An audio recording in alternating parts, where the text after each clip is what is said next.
Thank you guys for coming by to the year in review 2020. You guys have called this year everything but exactly what it is. It has been challenging. It has been a pusher of growth. It has been a test of resiliency. It has been a lot of things. But even though it has brought a great deal of heartbreak, a great deal of loss, and it has been trying on a lot of levels. I'm trying to tell you right now, there's a lot that if you're here today and you're listening today and you're not in the ICU attached to a ventilator in the worst position that 2020 was designed to do, right?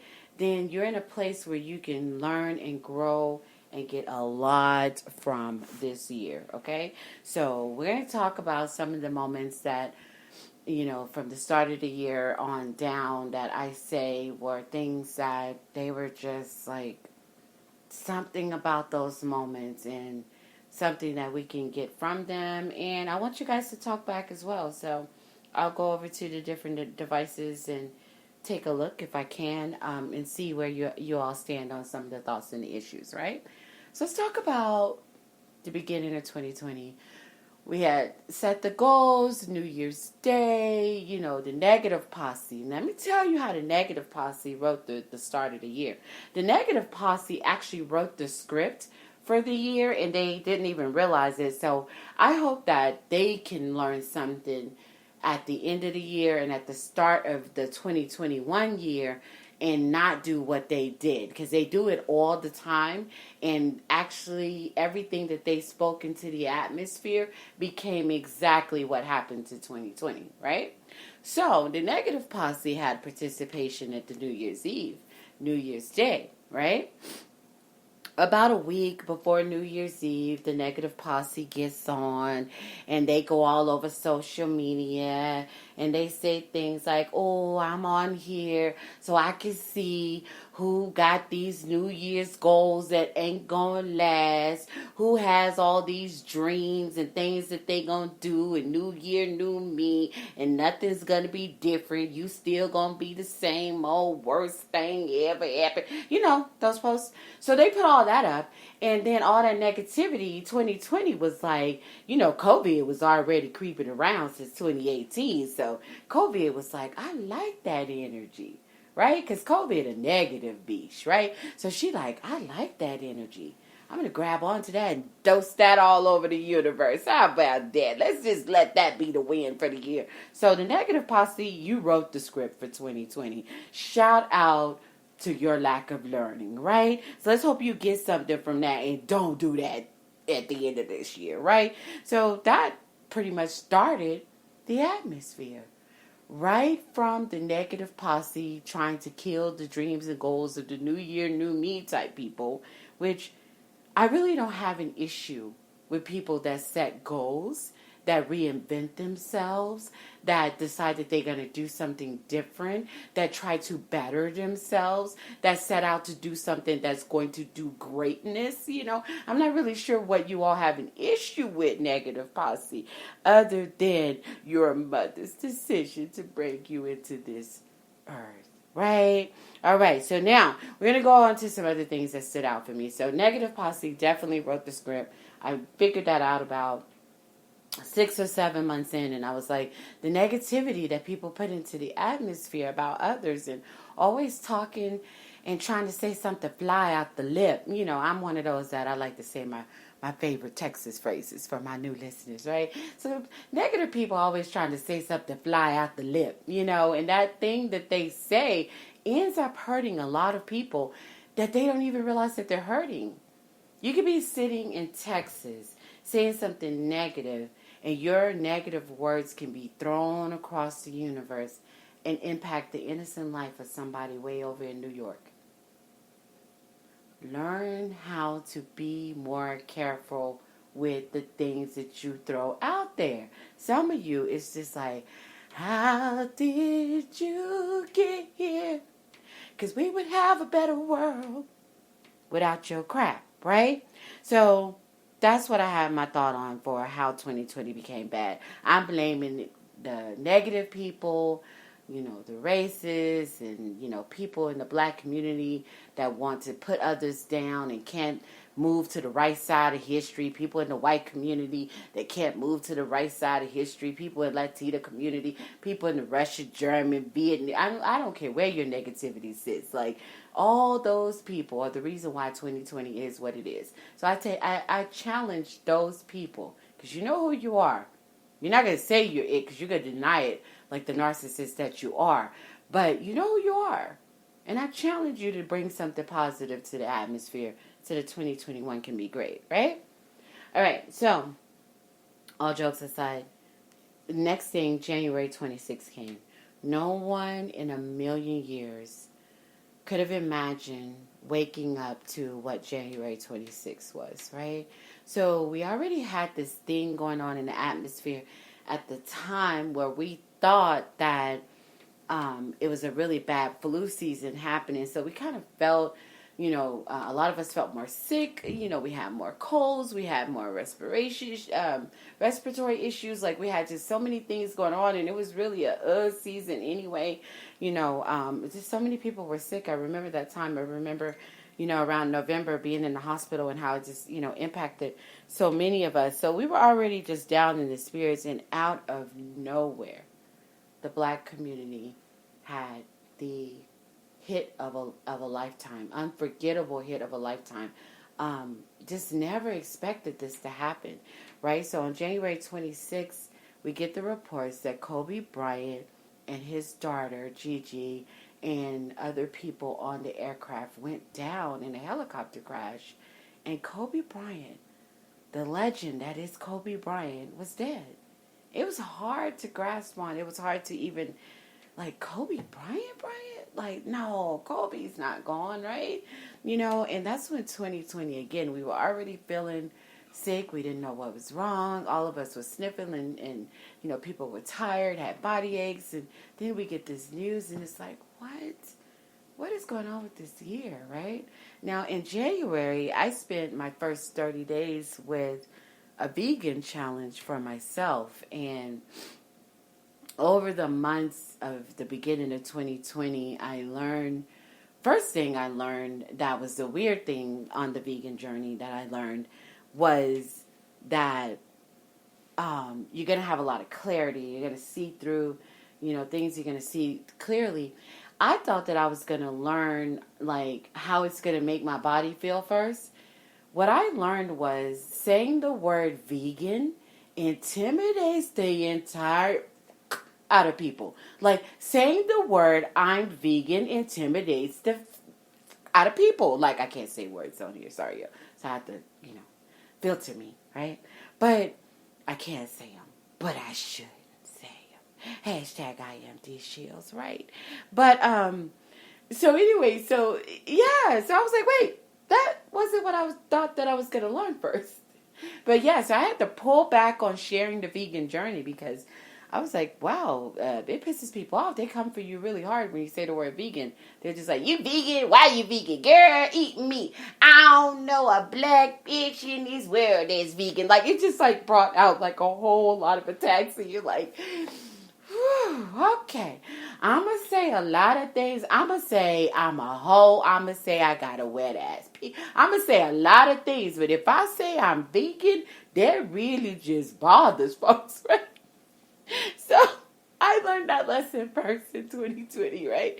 Year in review, right? But anyway, so I was on a vegan journey, which to me, I was drinking kombucha, doing a lot of fasting, doing a lot of intermittent fasting. So when the news came on January 26th, and then we went through the aftermath of the loss of Kobe Bryant, it was a lot of reflection, and it was really good to just research all the things that Kobe brought to us that we didn't know about, and just being really inspired. So his death inadvertently inspired so many people to really get out there and just grind with the thought process that I've had for many, many years after experiencing the loss of my father and my husband back to back. Just became the reality that, you only have this one shot, YOLO, as you guys used to say, right? So you only have this one shot to get this thing, and you need to grind and do all that you can and stay motivated and put your mind every morning. After the death of Kobe, I started this process that he had spoken about once where he said, meditate every morning. On the things what are your goals? What are the things that you want to accomplish in this day? And then put some long-term goals in place too. And it was, a shift, a paradigm shift was beginning at that moment on January 26th and the weeks following, right?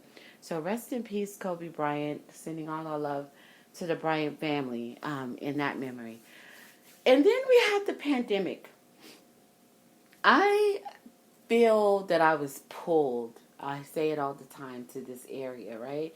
My daughter and her husband got stationed in Colorado Springs, and that's how I came to visit, to sit with my granddaughter for some months, and that's how I experienced Colorado. And I thought, I really like it. I like the vibe. And when I made the decision to finally totally relocate, I chose Denver because of the Austin-like vibes that it had.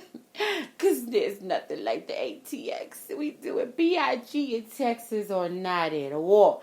But no, it did have like an Austin-like vibe with the city, working downtown and coming back, living in suburbs, all that kind of thing. So I thought, yeah, okay, I'll choose, Denver and give it a shot over Colorado Springs. But I did spend some time in Colorado Springs and had some experiences there. Got engaged to the, hunka dunka. There is, honey, you're not, So, had some moments there, but yeah. So, I was really grateful at the moment that the news of what this was, this pandemic, this coronavirus, 2019, and everything that it was, when it broke down and it became apparent that this was something serious in the atmosphere and that it was spreading and that people were dying and getting really, really sick. I was thankful that I chose Colorado years before it, right?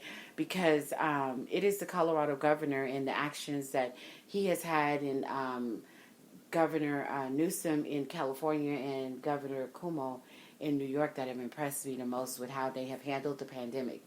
So we expected the leadership of the United States to do well, and he failed on every level, all the way to an hour ago, the United States, right? So he did an awful job.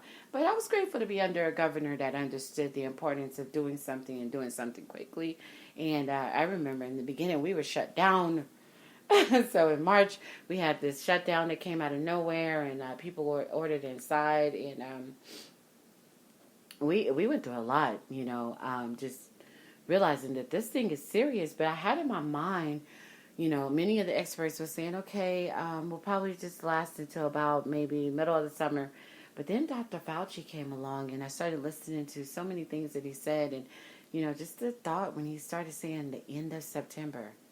And then the words of the second wave started coming out, and I realized that this is going to be more long-term than we expected. Social distancing was important. Wearing masks was important. Wiping things down was important.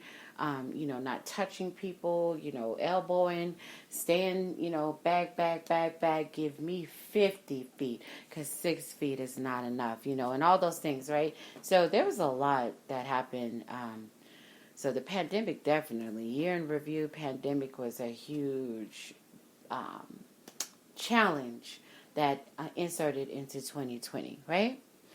Another thing that stood out to me, and for those of you who don't know, you'll have to do extensive research because I'm not going to go on too long about these because they are detailed and they deserve their own individual thoughts and platforms, not something that I could say in a short amount of time.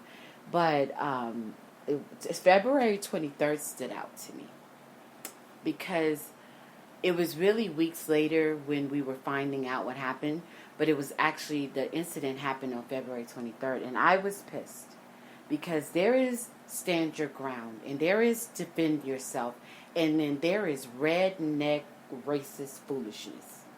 And February 23rd was the epitome of redneck racial foolishness that did not need to happen.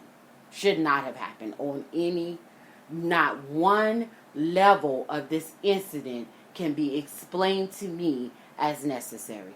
It should not have happened. And it hurts me because we have to sit and remember this moment for the rest of our lives, and it was preventable. It's called mind your damn business. If anybody gets the mind your damn business vaccine, you literally won't do dumb crap like what happened on February 23rd. So the gunning down of Ahmaud Arbery in Georgia was preventable. It was ignorant. It was unnecessary. It was domestic terrorism, and it should not have happened. And it is unforgettable. It just heartbreaking to hear about that story. A man went out for a jog. A black man went out for a jog, and then it became on the list of things we can't do. We can't buy Skittles. We can't buy iced tea. We can't walk around in our apartment complexes. We cannot be 11 years old and play with a toy gun. We can't drive down the street with our girlfriend, nor our little kid in the back seat. We can't stop at stop signs in a way that intimidates. We can't walk away when you say, come here. We can't stand in the middle of the street, and damn, we can't jog. It just got ridiculous, right? The list just got longer in 2020. So February 23rd, Ahmaud Arbery gunning down domestic terrorists in Georgia that gunned him down unnecessarily so, slaughtered and hunted him. That was sickening. That was more sickening than COVID-19. That's my opinion, right? And then on March 13th, another significant moment in time. So on March 13th, we didn't find out about it until weeks later, but it's the significance of the day that it happened. A young lady goes to answer her door, and it just should not have happened. Whatever the reasons were, whatever the excuses are, whatever the priors or the, aftermaths are, it should not have happened. And that is the gunning down of Breonna Taylor. I think that officer involved is hiding something. You can see it in all his interviews. He's hiding something. I don't know what he was in there to look for, but he reminds me of Denzel Washington's character on Training Day. So that's all I have to say on that. So Breonna Taylor, that was just horrific. Horrific. It was preventable. There were other ways to go about it. And imagine the way that they gunned down in that complex. It's the miracle of the universe that other people were not gunned down as well. So March 13th, definitely. And then, 2020 moves on. We're still dealing with the pandemic. We still have all these things going on. And it's tragic in every sense of the word. And then we get to something that another paradigm shift happens. It was eerie. It was sickening. It was May 25th. It's a time of the year when we're all getting ready for the summer. It's a different summer because we're socially distanced. We're wearing masks. We can't do the large gatherings. But people are traveling at this point because the first wave of the virus was calming down. So people are traveling. You're on the road, getting some road trips in. Things were, trying to find a sense of normalcy was happening. And then out of nowhere, more ignorant than any other case, a arrogant, egotistical, unnecessary insertion into the universe that could have been prevented had his mother and father made different choices ages ago at his birth. An officer decided to make the dumbest decision, and I don't think that he ever deserved the uniform that he wore when he made that decision. But it changed all of our lives. I think that he's arrogant. I think that his wife leaving him speaks ethos as to the jerk that he is. His actions were careless. He, again, also is a domestic terrorist. He did not deserve the uniform that he stood in, and he abused that position to do the most heinous crime that we have seen in ages. And the whole world had to sit and watch him do it. There's a young girl that took out her phone, recorded the situation, forever a hero. And that is the day that we lost a human being, the black man that is George Floyd. All those other words that racists decide to say about George Floyd, that's your own inner demons because your daddy was a hoe. You know, when your daddy was a hoe and he got with your mama and she was a hoe, you can't say nothing good about George Floyd because you was raised by hoes. You know how the diva feel about a racist, right? So, but May 25th was horrific. And we never should have seen that. And then the weeks go by and we begin to see the story unfold. But an officer stood and put his knee in the neck of a man to arrest him. A man that was going through all kind of changes because he was claustrophobic, and to get in that car, he just like, that's my issue. Like, I'm going to go with you. I'm not resisting you. It's just my issue is I am extremely claustrophobic. I am scared. I do not want you to kill me. So that's why I'm just give me a minute. And instead of giving him a minute, the officer snatched him out the car, threw him on the ground. 2 other officers pinned him down. The officer put his knee in his neck and took his last breath. And the paradigm shift happens because as he's taking his last breath, George Floyd calls out to his mom. And as my friend Ray says, one of the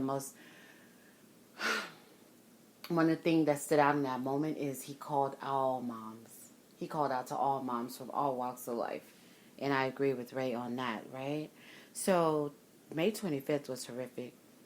Coming from that, the baby said something that pushed this atmosphere as the kids hit the streets. They're done. Ahmaud Arbery, Breonna Taylor, now George Floyd, they're done. So they hit the streets with the protests. Like, the protests just literally changed things. And George Floyd's baby said it best. She said, Daddy changed the world, as she's spinning around on her godfather's shoulders. And she's so right. Daddy changed the world. The loss of his life changed how things will be from now on. So the kids get out, they protest. Everybody from all walks of life begin to protest Black Lives Matter, and that is another historical moment in 2020 because it changed things. It's a paradigm shift indeed. Things are in the atmosphere now saying no more. Enough. 401 years of your BS and we won't do it any longer. So it's a shift, and then the murals go up. The Black Lives Matter is painted on the streets. The names are changed. The White House no longer sits on Pennsylvania. It now sits on Black Lives Matter Street, and a lot happened from that. So I thank God for the younger generation and the people that went out there to the protests, right? So those are just some significant things that I felt like really stood out at the, just kind of made 2020 be this one year that really shifted our nation. It's a direction that you got to get on the right side of history. The only side of history is the middle of 2020 going forward. Anybody before that, you're lost. And I don't even know if you will ever be able to be woken up. Like, if you are talking any of the talk from before those things happen that I just mentioned to you, you're lost. And I don't know if you'll be able to catch up, right? Vegan was a big thing. Again, we'll go back to that this year. So I started the journey. I did a lot of research. One thing that I learned about the vegan journey is it's long. It's not overnight. It's not every day. In your first beginning, it's not every day. But shout out to the days that you fully vegan because those days matter. Shout out to every meal that you fully vegan because those meals matter, right? So it takes a while to transition into being a full vegan, and being a vegan comes with everything, not just the food that you put in your mouth, the chemicals that what you wash your face with, so much as the soaps that you use. Lip balm, like it just goes on and on. Shoes, purses, clothes, right? Like it's a long one. So transitioning should be the word, because I see some vegans that eat the food, but then they still take chemical medications and use products with chemicals, right? So it's a transition, right? So I talked about the naysayers earlier, the experts, about why it doesn't work, in quotation mark experts, right? But as far as who I was inspired by when it came to the journey, it was the Carters. It was the Carters. That's where it goes to. They were talking about it a year or two before many were talking about it, right? So it was definitely the Carters. And then Tabitha Brown came along, Pineapple Vegan, and some other great people. Do your research and see why it's necessary to learn how to do the things that put the things in your body, eat the foods that you should eat. Great documentary is What the Health on Netflix to start if you have not tried to tap into why it is necessary, especially people of color. It is so necessary that you do the right thing for your body because they already in the medical world are neglecting us on every level. All right, time's running short, so let's get to the next thing. Let me go check out this. So exercising. So I started this squat challenge. Who knew that the squat challenge was going to kick me off in such a way that it would actually create some significant changes. Thanks so much. Hey, Satina and Aldine, I see you guys stop by. Appreciate you for stopping by. And I need to also share over there on the pages. So I'm doing that right quick. All right, so it was a jump starter for seeing results. So I challenge you, if you're going to get on anything, start your whatever it is that you want to start. Start with the squat challenge and do a real serious one. Like you're trying to do at least 70 to 150 a day, right? So we did a real extreme squat challenge and did that for over 30 days. And that was a great jump start. That got me ready for the next challenge because and then it became keep a challenge going because you definitely want to keep, you start feeling sluggish. Like right now I'm in a stretch challenge, right? But you want to keep something going like that you do every day, right? So the next one that I did was the stair challenge, and that was a good one. That was like jump start to some serious results. And seeing the strength that happens from being able to move around. Got to the end of the year, did a career switch necessary because the pandemic has snatched so many positions in the world of contracting.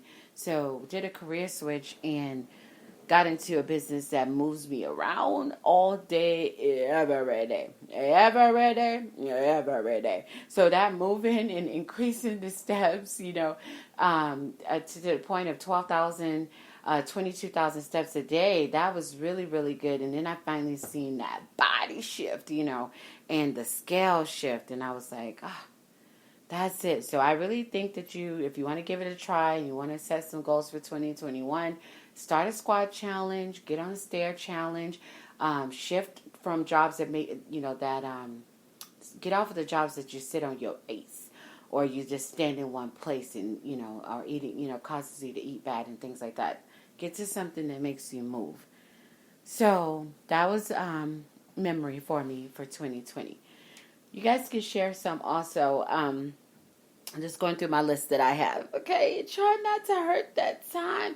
Make sure that you're following me. Hashtag iamdeeshields. Just find me on social media. So the brand is switching. That was something that was significant for me. For those who follow me closely over the last 10 years. So after 10 years of the hashtag ASKDEEVA, over the Diva brand, I did a brand switch to my name.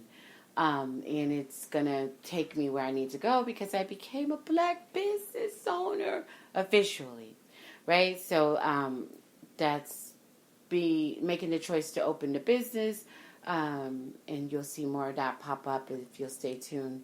If some of you are seeing that already on the changes on the podcast, the name of the new business, but so that came. The vision's clear. It's good. I like it. Just getting the right people on board to help me push it, and it's going to be a journey. It's going to be just like all journeys, one to be patient with, and not expecting the unexpected. There we go. So, give me 1 minute, you guys. Let's take a water break. This one was intense because I had a lot to get out in a short amount of time. Got to go to work and work for the man. Stock the shelves until you own the shelves. You guys catch my lyrics breakdown earlier? So I have all my podcasts, for those of you who do not know, underneath my business that I now own. She's so official. But underneath my business, I have my podcast. So hashtag lyrics breakdown, hashtag iamdeeshields. Then we have the Honey and I, hashtag Honey and I. And we also have the Real Talk, hashtag Real Talk Reborn, where Honey talks about the world of DC, Marvel, anime, black anime, blurred, right? And then Unapologetically Me is kicking off slowly. So all those things are happening under the umbrella of, with the events coming up also. But here's the next thing that happened, not in any particular order, but I watched Real Housewives of Potomac, and this was the season where I've always been proud of watching this show because it was really one that didn't give, the dirty, unnecessary, negative side of the black woman. So I really like the progressive black excellence that is shown over, the seasons. And Monique and Candace got into a fight on. So that's since in 2020. 2020 got to own that one as well. In my opinion on that fight, I haven't really made a whole blog about it or anything, or vlog about it. But Candace, you be writing checks at your ex can't cash, girl. You be saying stuff and with the butter knife incident, all that. I stand behind your reason for your anger and your frustration. And I know, girl, just having a mom that those kind of things have happened in life, the mom that's always saying something that, maybe that shouldn't have been said. I know that all sits on you when you're dealing with women, so I get you from that perspective. But if you say drag me, Monique come from a place where, I come from one of them places. So, girl, you talking crap and you say drag me, so she drug you. She tore that weave up. So, yeah, that happened, but it's, filing charges, that was too far. That was indeed too far. You did not need to file charges. You were just as guilty. Heck, if anybody should have filed charges, Monique should have filed charges. You cut her with the glass on her cheek, right? So, yeah, can't wait for that reunion tomorrow. So, the Real Housewives of Potomac reunion for sure. I heard Monique is bringing that book of receipts. Girl, I actually just in it, just don't need to be in it because you got so many issues going on with that little husband of yours. But anyway, we can't spend too much time on Potomac, right? So something else that I felt that I've seen all kind of lists of 2020 in review. This is just D Shields list, right? Podcast trend. Everybody got locked inside and the internet blew up and people had to reinvent themselves and get creative. And now this podcast world is competitive as so the podcast world is competitive AF, and you have to be on your A game because everybody wants to create a podcast and everybody's doing it and everybody's bringing something great to the table, and so it's room for everybody. Somebody, I get something every time I go to someone's podcast. I get something with, I always, when I go and visit other podcasts, I get something from it. So it's a competitive world, and it's definitely a world that shows diversity, and it's growing, and we're competing with big names. Celebrities are doing podcasts now, artists. So ooh wee, but keep on going. I've been in this world since 2010. So keep on going. There's a space for you, right? And then coming up, I say that to bring it to the this month that we're in, we have this recognition now that this is a collab era. You need to be collabing with other people. Yes, you can represent your brand and you bring your brand to the table, but you need to be opening up the opportunities to collab. You should be reaching out to people to collab. I've been reaching out to others and collabing with the things that they have going on, sharing what they're doing, and making plans for the future. And if you're not in that, you're going to be left on the other side of history when 2020 comes to a close. This is collaboration era. This is the year of woman. So people understand that. Women, you're doing great things coming forward and going forward. So grind. That, indeed grind, right? And Did I have anything else? I think that's really all that I had. Like, just understanding that this is a collaboration era. This is the year of women, black women.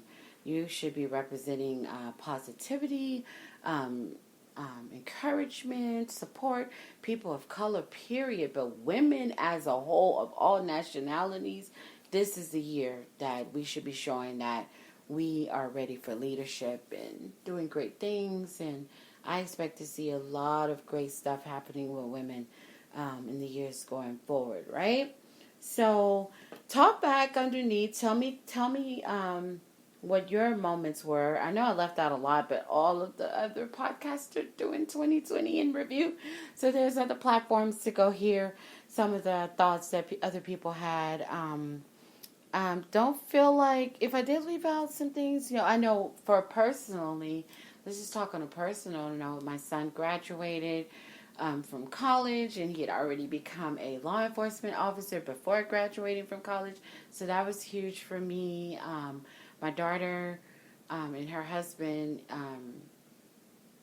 got stationed in Germany, so my granddaughter and my grandson and daughter, son-in-law are in Germany, and then my son-in-law got a new rank, so that was huge. And then my daughter moved into, her house. I would say her first house.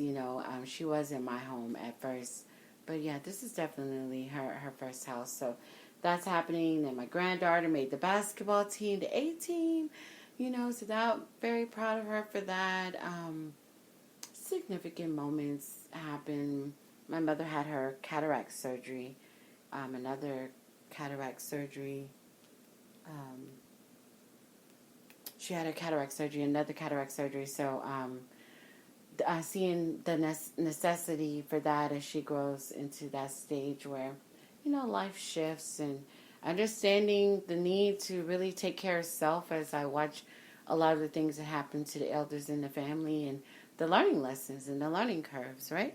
Honey and I being great, and him loving on me, those are really important moments for my 2020 because I was sick as heck with what was probably COVID in November of 2019 after my son's graduation. That same weekend that I was in Texas, all the traveling, and I got really, really sick, and it's been hard coming back from that and having the energy.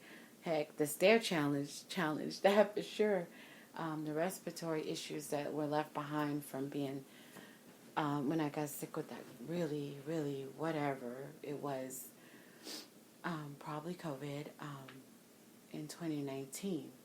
So I hope you guys got something from this, and I didn't see any comments on that platform because that one doesn't show me the comments, but I will go take a look to make sure. Okay, so don't do that. So, sorry you guys, so I went to go take a look on the other platform to make sure that there weren't any comments that I forgot to do last time when you guys were leaving comments and I forgot to look and I could have read them. So thank you. I appreciate you for tuning in, and I have to go because you know how it is in these Colorado streets. So I have to get on the road. I'm hoping to go see another significant piece of history today if I get time, and I'll share that with you if we do. And that's it, you guys. 2020 in review. Wrapping up my hashtag iamdeeshields Facebook live streaming next week with some interviews. Hopefully they do not get canceled, and we'll do those interviews. And that's all I have for you guys for today. Tonight, I'm tuned in to Keisha Cole and Ashanti. Definitely going to be tuned in for that. Team Keisha Cole. Team Ashanti as well, because they're both phenomenal in the music industry, indeed. But verses, so definitely going to be on the road listening to the verses. Go Army as you beat Navy. Hopefully that did happen today. I won't be able to stop and watch it, but go Army always. That's it, you guys. I hope that I did something for you and triggered some thoughts for you, and hope you become more aware of something that you needed, and go back through and write down something that I said that will inspire you to the next thing that you need to do, right? And that's all that I have as I multitask my ending. You guys have a good one.